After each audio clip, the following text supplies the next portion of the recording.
Syaikhani an Abi Hamidin As-Sa'idi qala.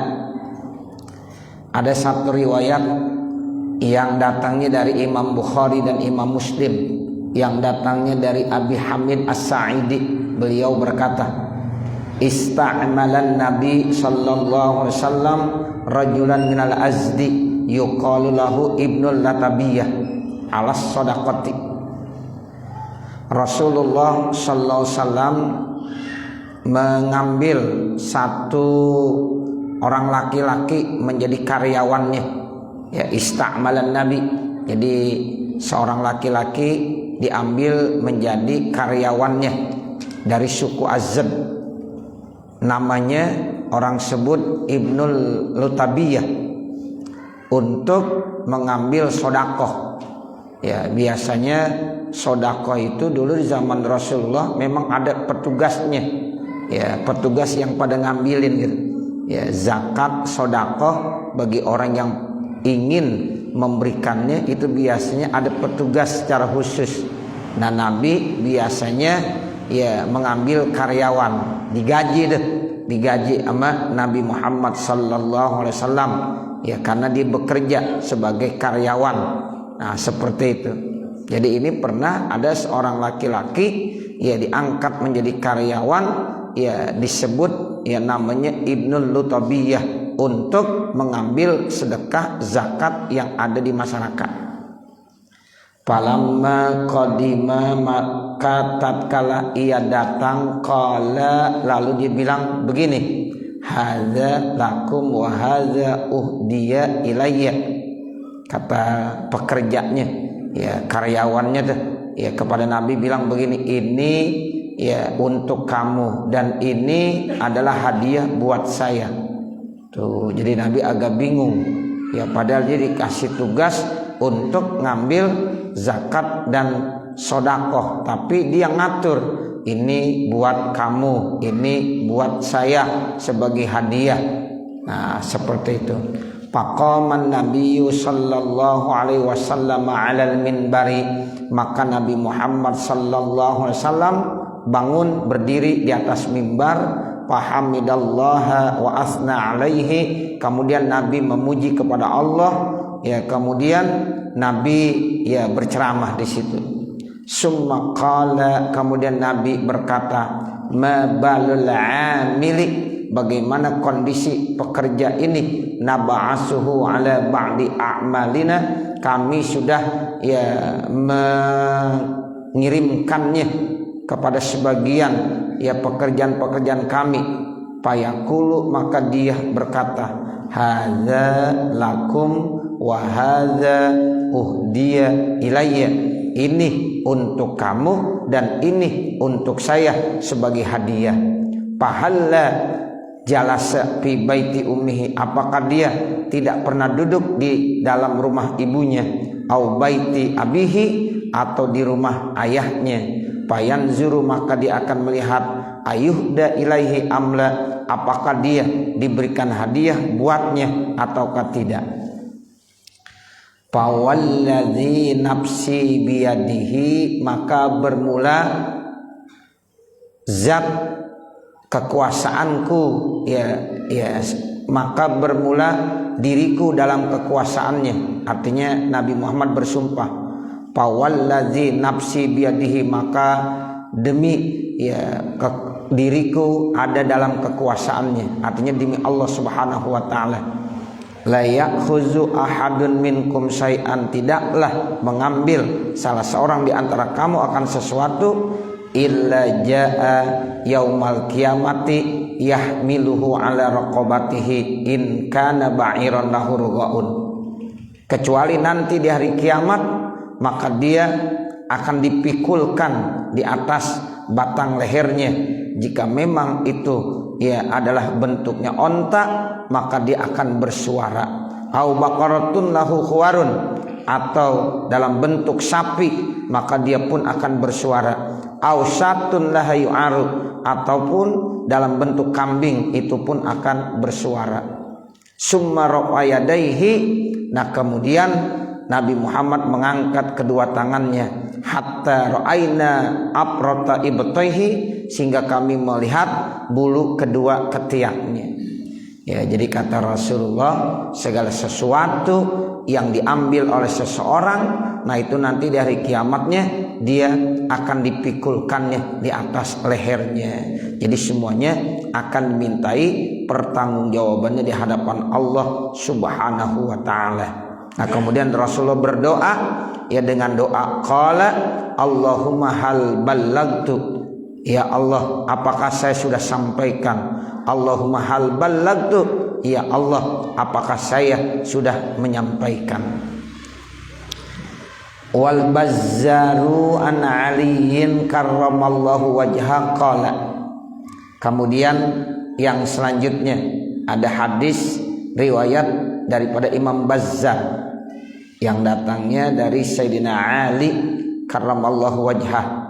Qala, beliau berkata, kunna julusan 'inda Nabi sallallahu alaihi wasallam, adalah kami saat duduk dekat dengan Rasulullah sallallahu alaihi wasallam, patola'a alaina rajulun min ahlil aliyah, tiba-tiba nampak kelihatan muncul di hadapan kami seorang laki-laki dari ahlil aliyah.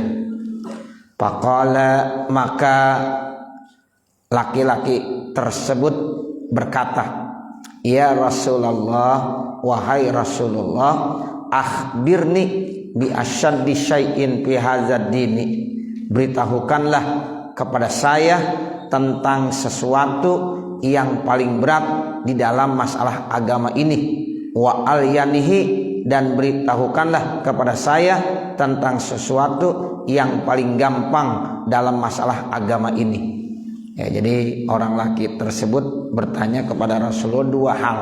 Yang pertama, ingin dikasih tahu terkait tentang sesuatu yang paling berat dalam masalah agama ini, dan yang kedua yang paling gampang terkait tentang masalah agama ini.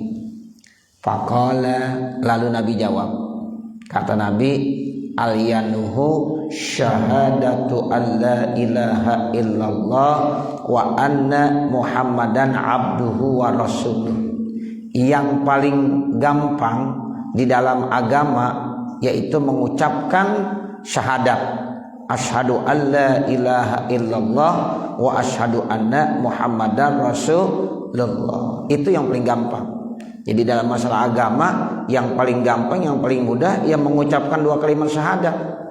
Ya, dua kalimat syahadat semua orang pada bisa, gampang sekali. Ya, hanya mengucapkan asyhadu an la ilaha illallah wa asyhadu anna muhammadar rasulullah. Wa asyadduhu, adapun yang paling berat di dalam masalah agama ya akhal aliyah al-amanatu, yaitu amanah. Nah, sementara yang paling berat di dalam masalah agama itu adalah amanah.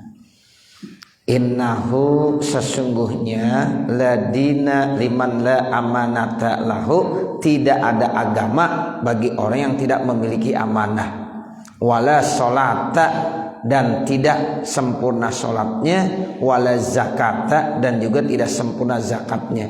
Orang yang tidak memiliki amanah maka tidak sempurna sholatnya. Orang yang tidak memiliki amanah maka tidak sempurna zakatnya. Nah, makanya ladina liman la amanata lahu, tidak akan ya sempurna agama seseorang apabila orang itu tidak memiliki amanah. Al-haditsa, baca nih hadis sampai sempurna. Wa Tirmiziyu anhu, kemudian ada hadis riwayat Imam Tirmizi, iza fa'alat ummati khamsa asyarata khoslatan, apabila umatku telah melaksanakan 15 macam perbuatan di bawah ini, halla bihal bala, maka akan hasillah bala dan musibah. Ya, jadi kata Nabi dalam hadis riwayat Imam Tirmizi, apabila umat Nabi Muhammad sudah melakukan daripada 15 macam di bawah ini, maka bala musibah itu akan datang kepada umat Nabi Muhammad sallallahu alaihi wasallam. Nah, yang 15 ini disebutkan nama Nabi. Yang pertama, idza kanal magnamu daulan. Yang pertama, apabila pemerintahan itu sudah dijadikan sebagai harta ghanimah, harta kekayaan. Ya, jadi ketika seseorang menjadikan pemerintahan itu dijadikan sebagai barang harta ghanimah, menjadi kekayaan. Nah, itu yang pertama. Yang kedua, wal amanatu magnaman. Kemudian amanah juga dijadikan sebagai salah satu bentuk ghanimah. Amanah itu dijadikan sebagai barang kekayaan sehingga diuangkan, rata-rata dijadikan uang. Terus yang ketiga, wazakatu magromah. Kemudian zakat dijadikan sebagai magrom, biaya cukai, sebagai bentuk hutang, biaya cukai. Kemudian wa ar-rajulu zaujatahu. Orang laki-laki sudah taat kepada istrinya. Jadi kebalik, bukan orang perempuan taat sama suami, tapi laki-laki taat sama istrinya. Ini juga akan memunculkan bala musibah. Jadi apabila seorang laki-laki sudah taat sama suaminya. Nah, makanya kita nih jangan sampai menjadi laki-laki yang taat sama istri, tapi harus dibalik, istri harus taat sama suami. Nah, makanya di dalam keluarga yang menjadi kepala keluarga bukan istri, tapi siapa? Suami. Ar-rijalu qawwamuna 'alan nisa. Sehingga kita punya satu kebijaksanaan, aturan main yang harus ditaati oleh siapa? Oleh anggota keluarga. Nah, anggota keluarga siapa? Istri dan anak-anak. Sehingga seorang kepala keluarga harus berwibawa. Harus berwibawa. Jadi jangan sampai malah suami yang menyerahkan urusannya kepada istrinya. Nah, itu nggak boleh. Ini bahaya. Dalam hadis ini, kalau ada 15 macam udah dikerjakan sama umat Nabi Muhammad, musibah akan datang. Nah, itu yang pertama tadi tuh. Kalau udah pemerintah dijadikan sebagai harta ghanimah, amanah dijadikan sebagai barang kekayaan, zakat dijadikan sebagai biaya cukai. Nah, kemudian suami udah taat sama istrinya.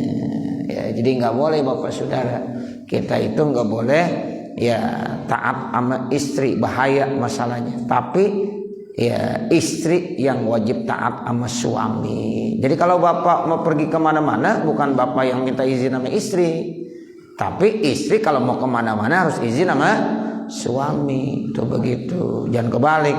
Mohon maaf Ustaz, saya izin dulu sama bini gua. Nah, jangan. Masa laki minta izin sama bini? Jadi bini yang harus minta izin sama suami. Itu harus begitu. Nggak boleh nih. Atau ar-rajul zaujatah. Orang laki taat sama istrinya. Nah, itu tidak dibolehkan. Kalau seandainya ada kata-kata minta izin itu sekedar apa? Basa-basi aja. Bukan bahwa itu kekuasaan sepenuhnya dipegang oleh perempuan. Nah, itu begitu. Nah, makanya perempuan yang solehah juga paham, ngerti. Karena memang dia di bawah kendali suaminya. Jadi seorang istri yang solehah harus ngerti itu, bahwa saya hidup di bawah kendali suami, bukan saya ngatur suami. Kalau istri ngatur suami, dosa. Nah, seperti itu. Kemudian yang selanjutnya kata Nabi, wa'aqqa ummahu. Nah, ini musibah juga bisa terjadi kalau orang udah durhaka sama ibunya. Sama ibunya udah berani, udah nggak mau taat, durhaka. Wa barra sadiqahu, sementara sama temannya selalu baik. Gitu. Jadi sama ibunya durhaka, sementara sama temannya selalu berbuat baik. Jadi dibela-belain buat temennya, tapi dia durhaka sama ibunya sendiri. Wajaba abahu, durhaka juga sama ayahnya. Ya, jadi sama ibunya durhaka, sama teman sahabat begitu baik, sama ayahnya juga sama durhaka. Ya, tidak mau taat dan patuh sama ibu dan ayahnya. Kemudian wartafa'atil aswatu fil masajidi. Kemudian sudah ya mulai irtafa'at, bersuara keras. Ya, irtafa'at itu tinggi volume suara-suara fil masajid, di dalam masjid-masjid. Wa kana za'imal qaumi arzalahum, dan juga pemimpin-pemimpin kaumnya itu adalah orang-orang yang paling rendah di antara mereka. Mestinya kan pemimpin orang yang paling pinter, orang yang paling bisa dan mampu, ya, karena dia ngatur di masyarakat. Tapi yang dijadikan pemimpin adalah orang yang paling rendah di antara mereka, yang paling hina di antara mereka. Nah, itu namanya za'imal qaum arzalahum. Ya, jadi yang menjadi pemimpin daripada mereka itu orang yang paling rendah di antara mereka. Kemudian apalagi? Wa akramar rajulu makhafata syarrihi. Seseorang memuliakan orang lain itu karena takut perbuatan jahatnya.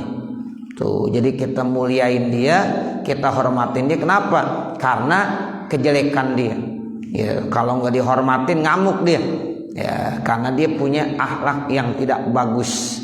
Ya, itu. Jadi banyak nanti orang-orang tuh, kata Nabi Muhammad, di akhir zaman yang memuliakan seseorang karena takut kejahatannya. Ya, jadi kenapa dia dimuliakan? Karena kalau nggak dimuliakan dia begitu jahat sama orang lain. Tapi kalau dia dimuliakan, jadi ya enggak berbuat jahat kepada orang lain. Ya, jadi karena sumbernya ya takut kepada orang tersebut. Ya, makanya jagoan-jagoan nanti ya jadi mulia-mulia. Kenapa? Karena mereka ditakutin. Semuanya harus memuliakan. Tuh, kalau nggak dimuliakan, makhafata syarri, dia rasanya takut dengan kejahatan yang ada. Kemudian apalagi wasyuribatil khumuru. Nah, khomar udah mulai di mana-mana diminum. Nah, ini juga udah bahaya. Kalau udah di masyarakat khomar itu udah jadikan biasa, udah menjadi minuman biasa. Nah, ini akan terjadilah yang namanya musibah. Syuribatil khumur. Walu bisal hariru. Kemudian al harir, sutra ya, pakaian sutra udah mulai dipakai. Yang itu hukumnya haram bagi siapa? Bagi orang laki-laki. Emas diharamkan bagi orang laki-laki, tapi udah biasa dipakai. Ya, sutra dipakai, emas sudah dipakai. Nah, itu nanti muncullah yang namanya musibah. Waktu khizatil kinatu wal ma'azifu. Nah, kemudian juga ya banyak penyanyi, ya, kemudian alat-alat musik yang dijadikan sebagai hiburan-hiburan. Ya, jadi minuman, kemudian harir. Nah, sama nanti para penyanyi serta alat-alat musik dijadikan sebagai hiburan di masyarakat. Kemudian walu'ina akhiru hazil ummah awwaluha, dan dilaknat akhir daripada umat ini itu yang pertamanya. Pal yartakibu inda zalika rihan hamra au khosapan au masakhon. Nah, kalau itu tuh Bapak Saudara sudah ya mulai terjadi di akhir-akhir ya masa ini oleh masyarakat, ya dikerjakan oleh umat. Nah, maka kata Nabi, tunggu saja. Fal yartaqibu inda dzalik, maka tunggulah ketika itu. Nanti akan datang yang namanya rihan hamra. Rihan hamra itu artinya angin merah. Ya, jadi nanti tunggu saja akan datang rihan hamra. Ya, rih itu semacam angin merah namanya. Au khosapan, au masakhon, atau gempa. Ya, gempa udah mulai terjadi. Ya, au masakhon, atau sesuatu yang bisa merusakkan, masah. Nah, seperti itu. Jadi kalau masyarakat sudah banyak yang melakukan perbuatan-perbuatan tersebut, di antara 15 yang disebutkan oleh Rasulullah sallallahu alaihi wasallam. Maka kata Nabi, tunggu saya ya tanggal mainnya. Suatu saat akan datang yang namanya rihan hamra, yaitu angin merah.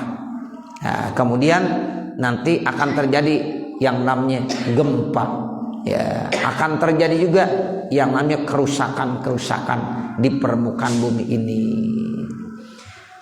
Nah, itu ya salah satu kutipan hadis yang disampaikan oleh Rasulullah sallallahu alaihi wasallam. Wa sahha an ibni Mas'udin qala. Kemudian ada hadis sahih yang datangnya dari sahabat Abdullah bin Mas'ud. Qala, beliau berkata, al-qatlu fi sabilillah yukaffiru dzunuba kullaha illal amanah. Jadi al-qatlu fi sabilillah, ya membunuh di jalan Allah Subhanahu wa taala, berperang di jalan Allah Subhanahu wa taala, itu bisa menghapuskan berbagai dosa-dosa semuanya, illal amanah, kecuali yaitu amanah. Wasahha, dan ada hadis sahih anhu sallallahu alaihi wasallam annahu kana, sesungguhnya beliau Rasulullah SAW yaqulu berkata, Allahumma inni a'udzubika minal ju'. Ya Allah, sesungguhnya saya berlindung kepada kamu dari ju', dari lapar. Ya, al-ju' itu artinya lapar. Kata Nabi, ya Allah, saya berlindung kepada kamu dari lapar. Fa innahu, maka sesungguhnya lapar itu bi'saddoji', yaitu sejelek-jelek teman tidur. Ya, jadi lapar ini bisa membuat manusia bisa melakukan hal-hal yang tidak baik. Makanya sejelek-jelek teman tidur ya alju, lapar. Makanya kita mohon perlindungan jangan sampai terjadi lapar. Ya, banyak orang-orang gara-gara perut lapar bisa berbuat dosa dan maksiat. Bahkan di dalam salah satu hadis Nabi itu ada 3 yang kita minta lindungi. Pertama, kita dilindungi dari mulut dan sekitarnya. Yang kedua yaitu dari perut dan sekitarnya. Kemudian yang ketiga dari ya kemaluan ya dan sekitarnya. Karena gara-gara 3 macam itulah manusia bisa berbuat dosa dan bisa berbuat maksiat. Yang pertama gara-gara mulut. Banyak orang gara-gara mulut ya tidak selamat. Ya, itu begitu. Ya, jadi mulut ini adalah sesuatu hal yang paling penting. Selamatnya seseorang ataupun tidak tergantung dengan mulutnya, lidahnya. Ya, lidah. Makanya kata Nabi, man kana yu'minu billahi wal yaumil akhir falyaqul khairan aw liyasmut. Siapa-siapa yang mengaku dirinya beriman kepada Allah, mengaku dirinya percaya kepada hari akhir, falyaqul khairan aw liyasmut, maka hendaklah dia mengucapkan kata-kata yang baik atau lebih bagus dia diam aja. Tuh, jadi ini mulut ya, hal yang paling penting. Imam Al-Ghazali pernah bertanya kepada muridnya, apakah yang paling tajam di permukaan bumi ini? Kata muridnya, ya yang paling tajam di permukaan bumi ini adalah pedang. Ternyata jawabannya bukan itu, bukan pedang.